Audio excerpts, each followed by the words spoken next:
ahora con la intervención de la doctora Pilar Valero Fernández, que es doctora en fraseología aplicada a la enseñanza del español como lengua extranjera por la Universidad de Zadar, en Croacia, y además es investigadora en el Observatorio del Español en Europa de la Universidad de Heidelberg.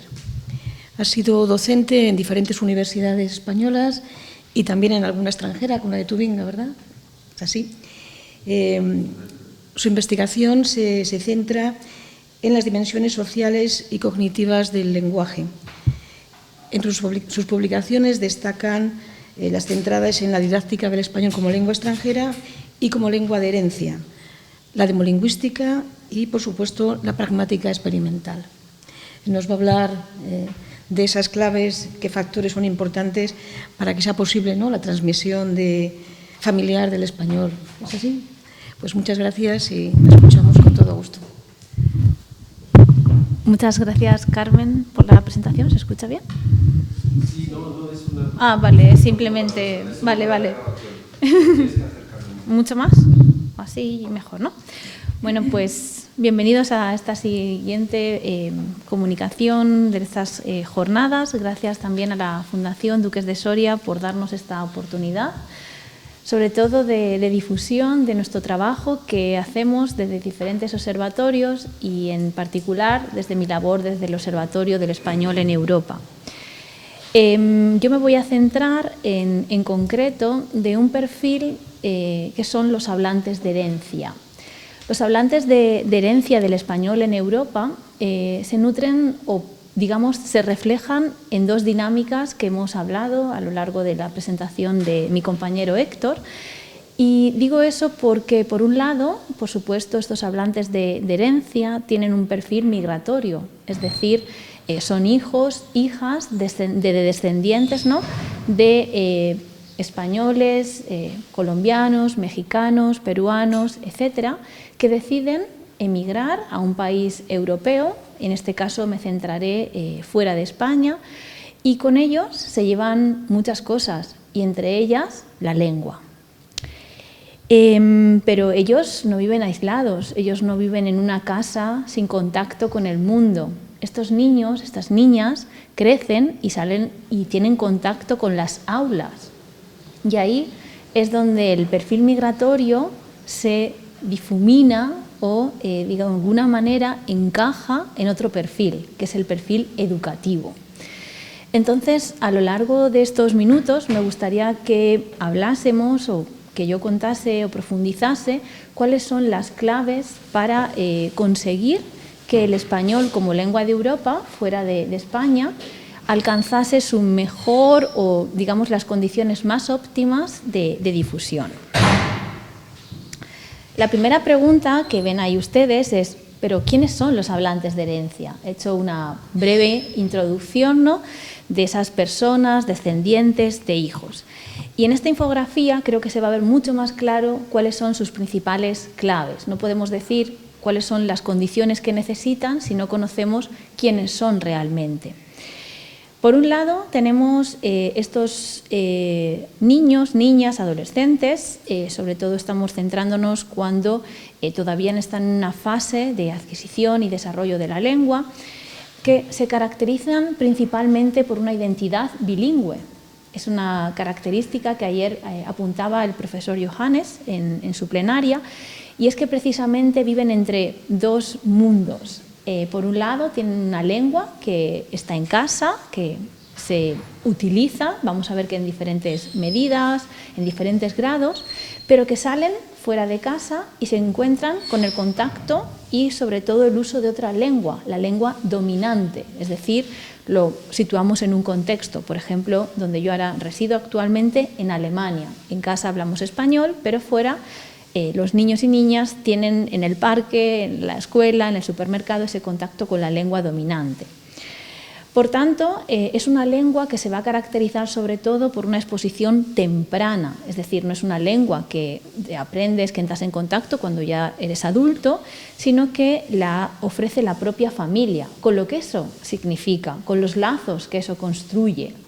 todo lo que tiene que ver con la construcción familiar, nuestros vínculos con el contacto con los abuelos, con los tíos, con los primos, todo eso forma o construye una lengua de herencia, no es solo lo que nuestros padres nos transmiten.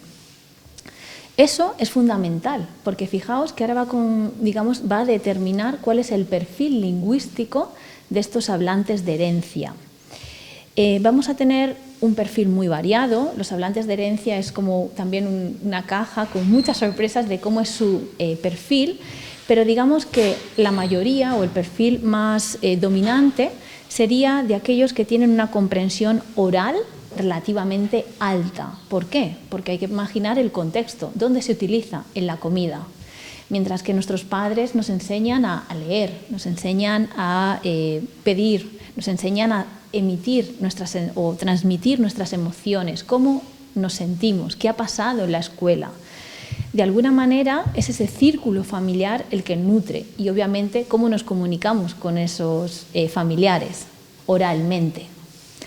Eso va a tener una consecuencia, que como también apuntaba Héctor, es fundamental cuando estos niños y niñas llegan a la universidad. Tienen una competencia muy alta oralmente, pero hay que trabajar la competencia escrita.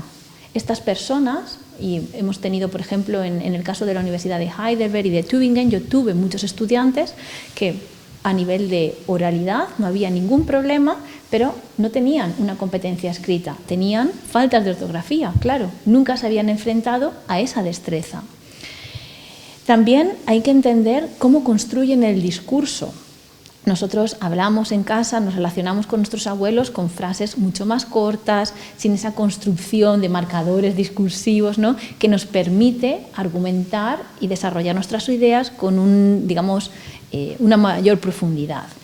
Y sobre todo también una cosa que hemos detectado es, o que también estamos hablando o analizando desde el punto de vista experimental con los hablantes de herencia, es cuáles son sus preferencias lingüísticas en el sentido de qué vocabulario, por ejemplo, aprenden y tienden a usar. Una cosa es lo que tú escuchas de tus familias y otra cosa es lo que tú eres capaz de usar. Estas personas se caracterizan por un léxico bastante, vago, laxo, en el sentido de que les faltan las palabras técnicas. Se pueden manejar con total naturalidad en una conversación cotidiana, pero ¿qué pasa cuando hablamos cosas del directo? Si puedes...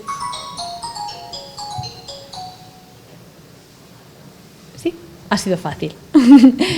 El léxico especializado, por ejemplo, que hablábamos de si hablamos con estudiantes de, por ejemplo, el mundo de economía, el mundo de las ciencias de la salud, ¿qué pasa? Que se sienten incómodos cuando digamos que pasan del término al significado. Ellos conocen perfectamente el significado, pero no tienen el término exacto que hace referencia a ello. Estos niños también, claro, tienen un contacto con el mundo sociocultural, lo importante de esas diásporas, de si hay grupos, por ejemplo, de familias que se reúnen los sábados en el parque para compartir meriendas, risas con esos niños y sobre todo juegos, porque ahí también los niños desarrollan el lenguaje de una manera mucho más natural y sin esa imposición. También veremos, o en un perfil, es que hay etapas. Hay niños que a una etapa temprana aceptan, acogen el español muy fácilmente, se abren a esa lengua heredada, pero de repente hacen un rechazo y se acercan más a la lengua dominante del país, ¿no?, por ejemplo. También el contacto con redes sociales y sobre todo las nuevas tecnologías. Yo tengo muchas madres y padres que dicen todos los sábados yo pongo a mis hijos para que hablen y desayunen con sus abuelos. Y esa es una técnica que funciona y una práctica lingüística que nos permite conservar el español heredado. Como decía, son trayectorias diversas, muchos caminos, pero que todos llegan a un objetivo común. Y es que la comunidad hispanohablante, al menos en Europa, que es la realidad que desde el observatorio más nos ocupa, de la que más nos ocupamos, es que hay una actitud positiva para la conservación del español como lengua heredada. Es un fenómeno global, pero también necesitamos saber algo más de ellos. ¿Es importante este grupo? ¿Qué relevancia tiene los hablantes de herencia dentro de Europa y en el contexto omitiendo la parte de España. Pues por primera vez ofrecemos una cuantificación rigurosa de cómo se ha construido el grupo de hablantes de herencia en Europa. Y digo rigurosa porque lamentablemente no hay censos, no podemos llegar a ellos de una manera que nos descargásemos un Excel maravilloso y pudiéramos filtrar hablantes de herencia en Alemania, Francia, Italia o en otros países donde todavía, aunque en términos cuantitativos más pequeños como Países Bajos, esta población se encuentra. Pero a día de hoy, el año pasado, con los últimos datos disponibles, decimos que hay alrededor de 310.000 hablantes de herencia menores de edad. Y para ello, si algo estamos desarrollando desde la demolingüística, es saber qué tipos de indicadores nos permiten llegar a esa cifra, cómo hemos calculado esa cifra. Pues básicamente manejamos 3 indicadores. Lo primero, uno que sí sabemos con certeza, cuántas mujeres hispanohablantes hay en cada país. Eso ya tiene un primer filtro. El segundo filtro es cuántos hijos, hijas tienen estas mujeres de media en estos países.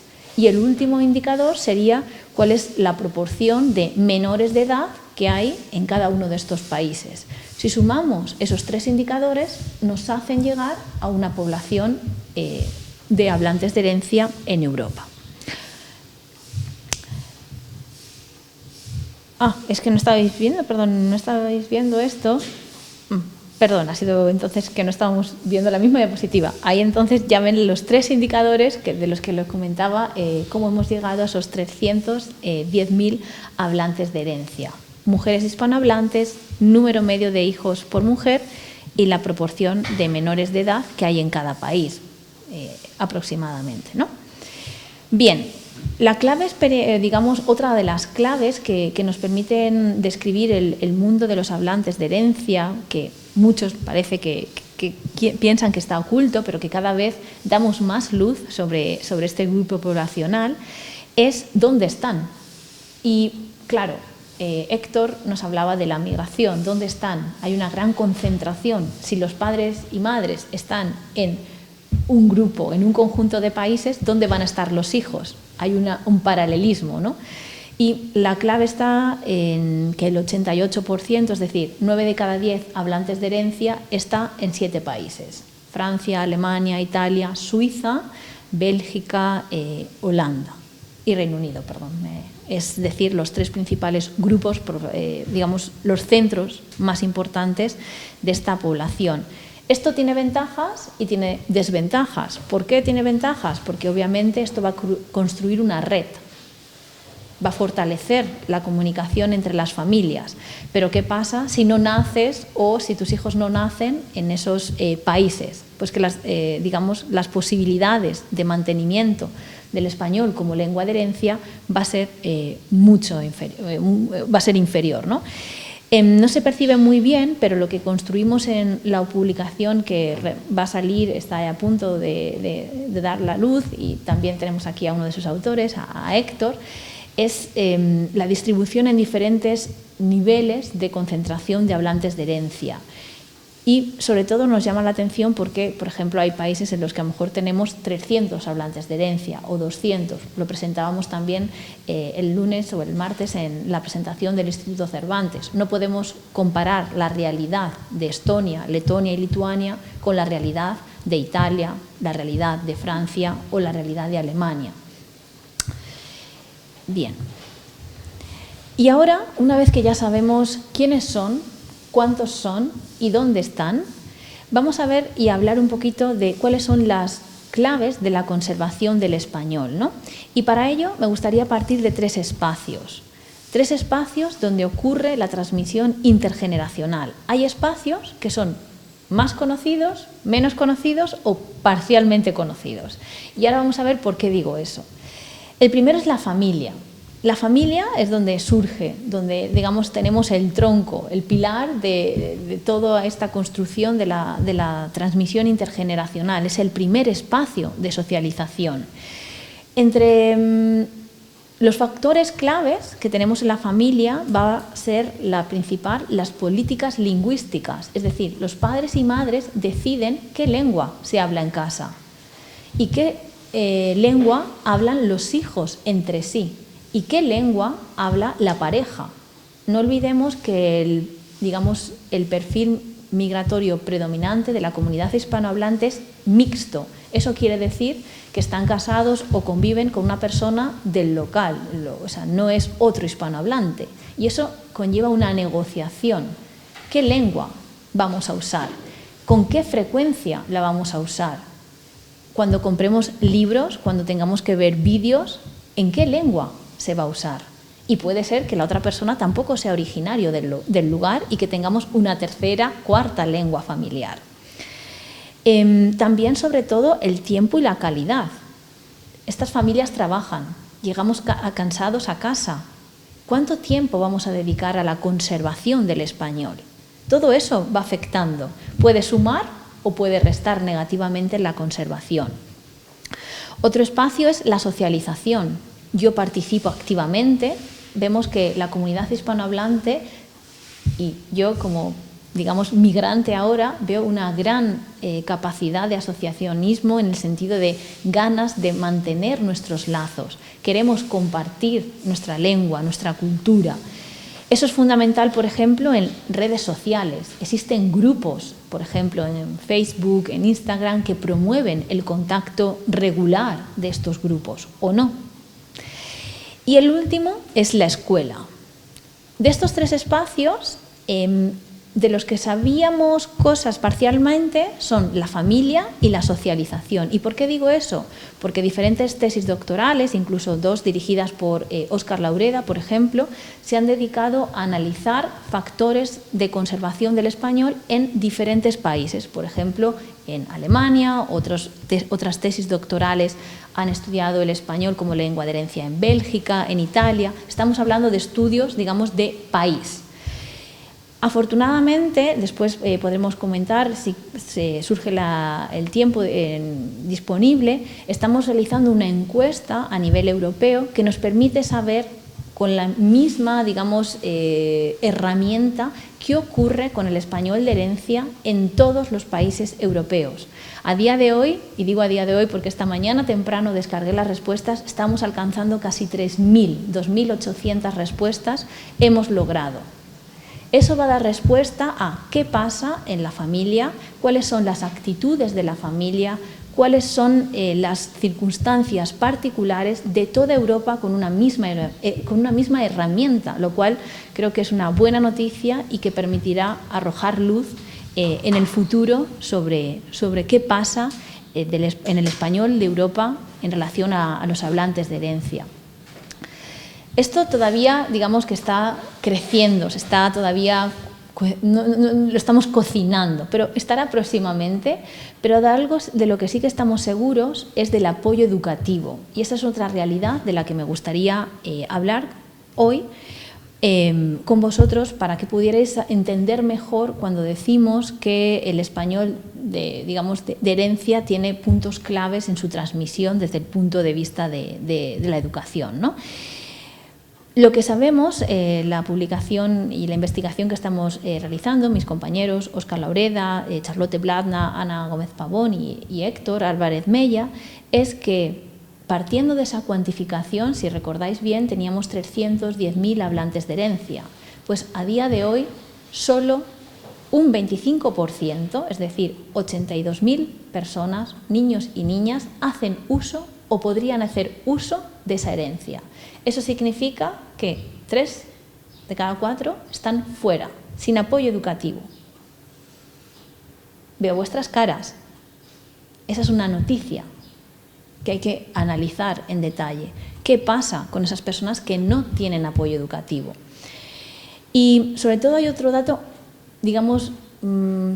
que influye negativamente en la conservación del español. Y es que esos 82.000 estudiantes que podrían estar haciendo uso del apoyo educativo lo hacen en etapas posteriores a los 12 años. ¿Eso qué quiere decir?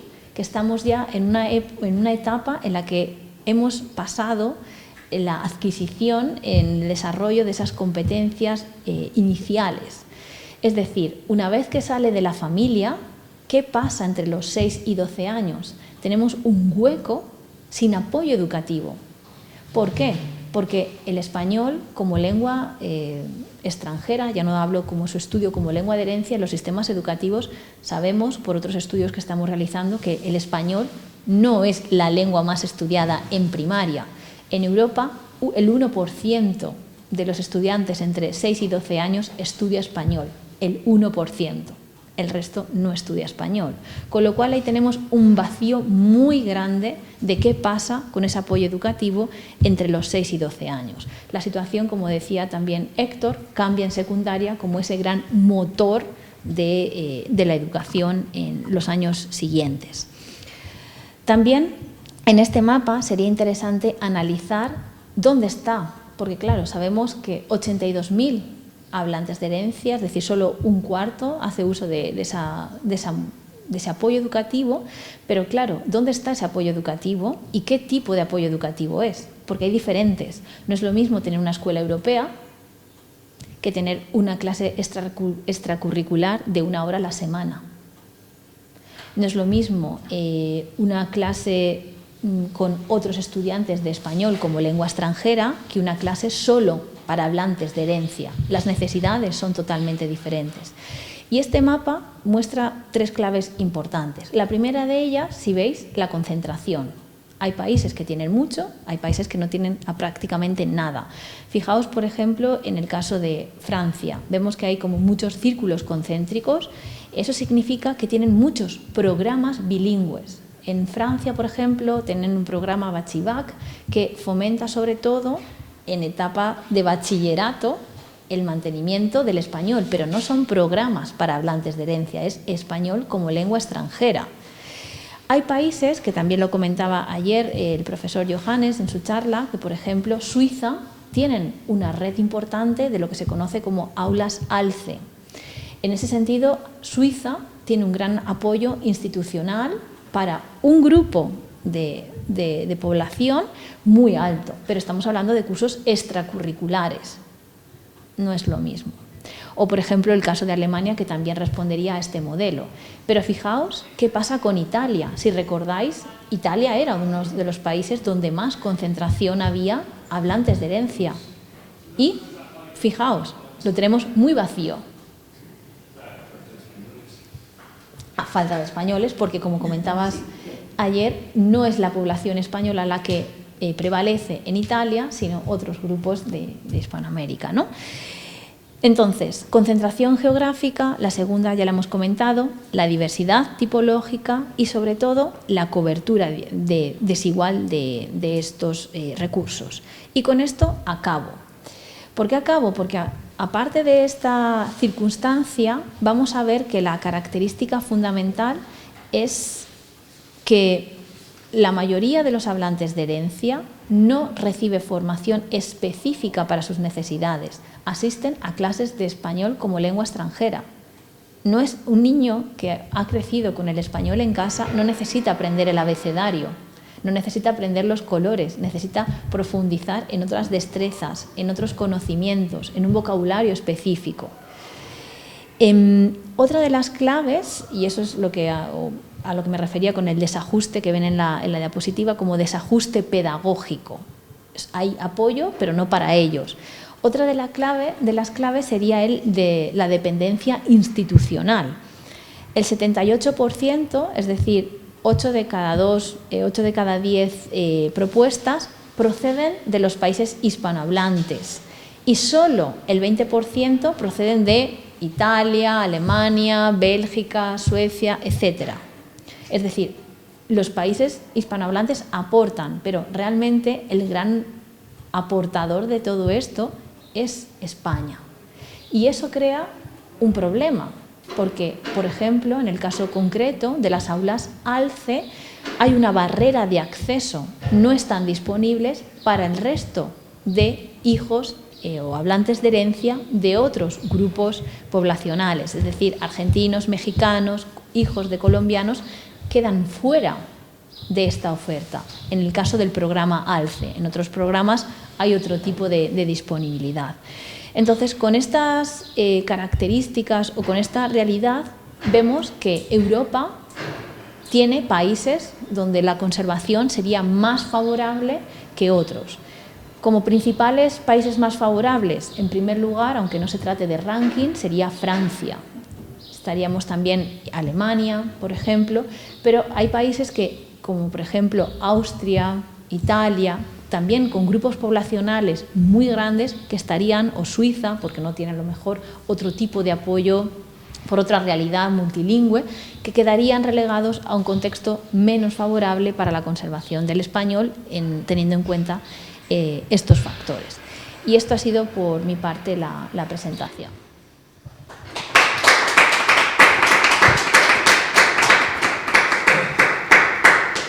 Tengo una experiencia reciente, relativamente reciente, porque fue en el Congreso de la Asociación Internacional de Hispanistas en Neuchâtel, que ha sido hace 3 años. Y yo estaba allí y uno de los días a la hora de comer, cuando se interrumpieron las ponencias, uno de los que colaboraba con la organización me dijo: aquí hay una persona que está buscando hablar con un español. Y bueno, pues muy bien, pues hablaré con ella. Era una mujer como de 40 años, probablemente no llegaba, de nombre Florinda y apellido gallego, que vivía en Biel. Biel está justo en la línea, en la frontera entre la Suiza francófona y la Suiza germanófona, pero ella era francófona. Bueno, como de entrada lo preguntó en francés, pues yo empecé hablando con ella en francés. Me dijo: por favor, hable español.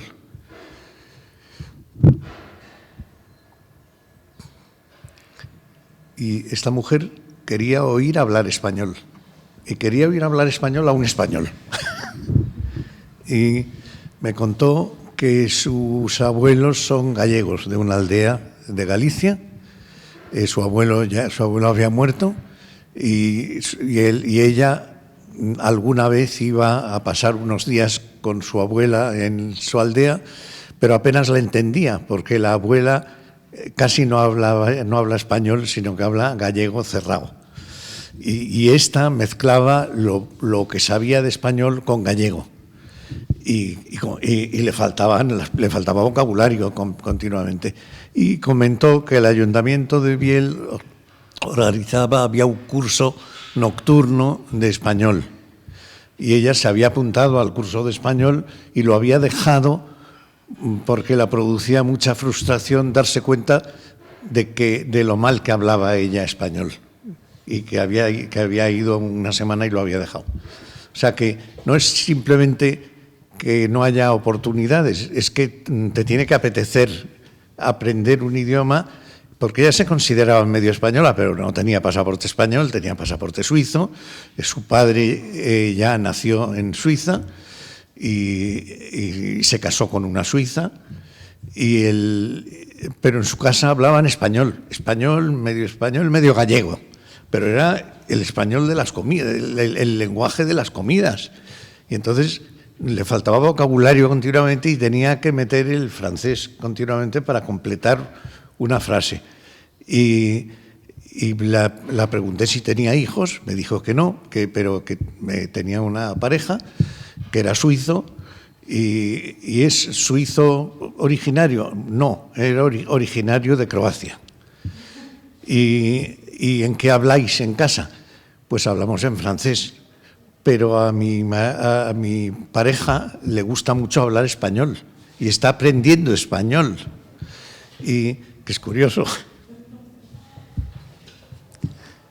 que el que aprende español es el croata y no la gallega. Me pareció curioso. Ella tiene apellido gallego y quería oír hablar español, porque que no hay españoles, que ya no hay españoles, son todos de tercera generación, y entonces han perdido que en su grupo de amigos nadie habla español, hablan francés, todos que está en un grupo francófono. Pero quería comentarlo porque me ha parecido, cuando estaba oyéndolo, estaba pensando en la anécdota de esta mujer que había hecho, y le dije que podía venir al día siguiente para seguir oyendo las sesiones. No, que yo mañana no puedo, que trabajaba era contable, había hecho estudios de algún tipo de economía básica y trabajaba en una empresa como contable. Pero me parece interesante porque hay un deseo de aprender español, pero estás muy ocupado para dedicarte a aprender un idioma que en realidad consideras que es tu idioma, que por qué tienes que dar clases, que recibir clases. Gracias. Bueno, si puedo añadir algo a esta anécdota, en realidad a mí no me parece nada sorprendente porque es una situación que se da muchísimas veces en Suiza. O sea, Suiza es un país muy plurilingüe donde hay mucha relación entre grupos de migrantes. Estamos en este momento con un estudio sobre parejas mixtas portugueses, gallegos en Suiza.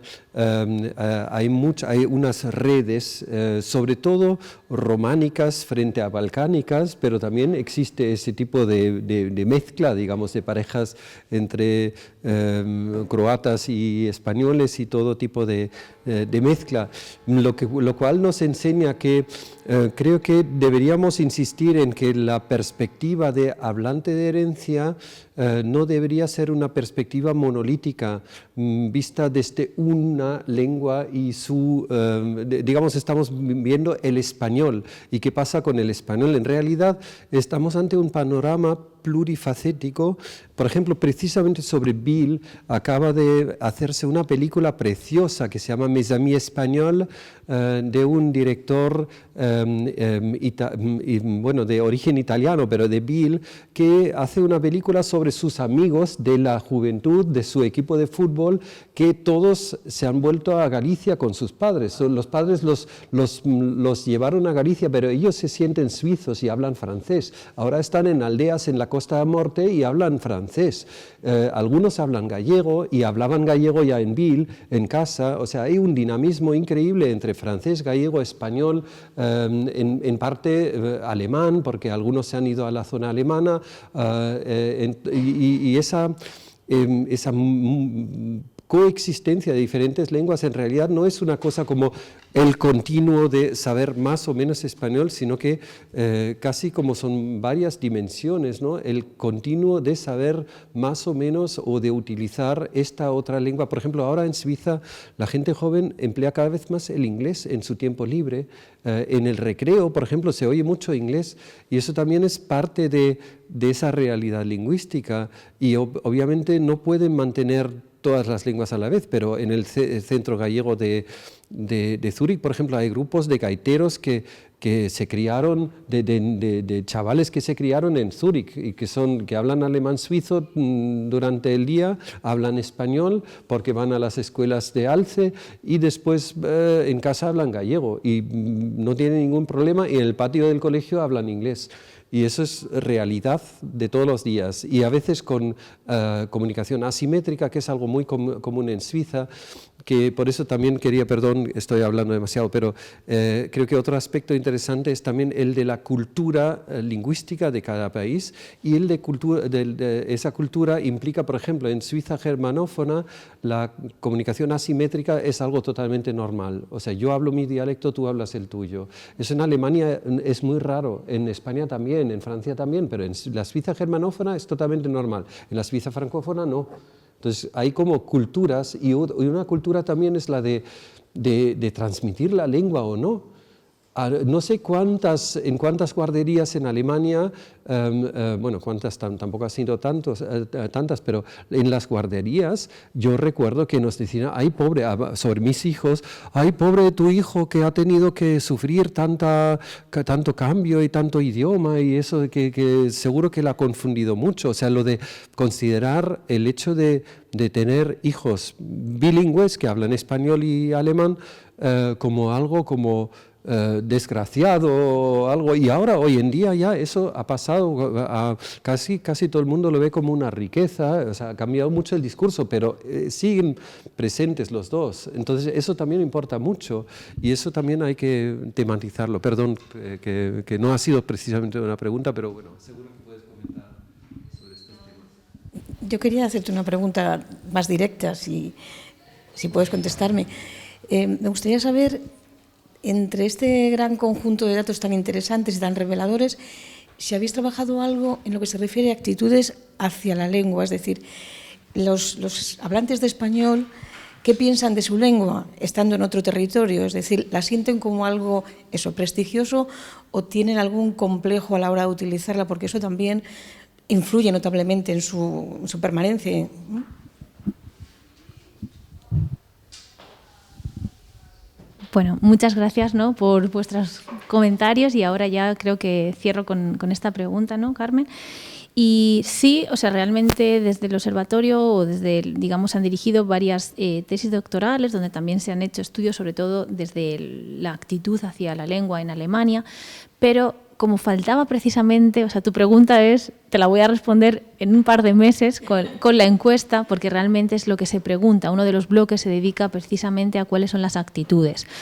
Lo que sí que se sabe más o menos a través de estos estudios, como digo, también hay alguna tesis en Bélgica, en Italia, las actitudes son positivas. Hay un interés, hay una aproximación favorable al mantenimiento del español.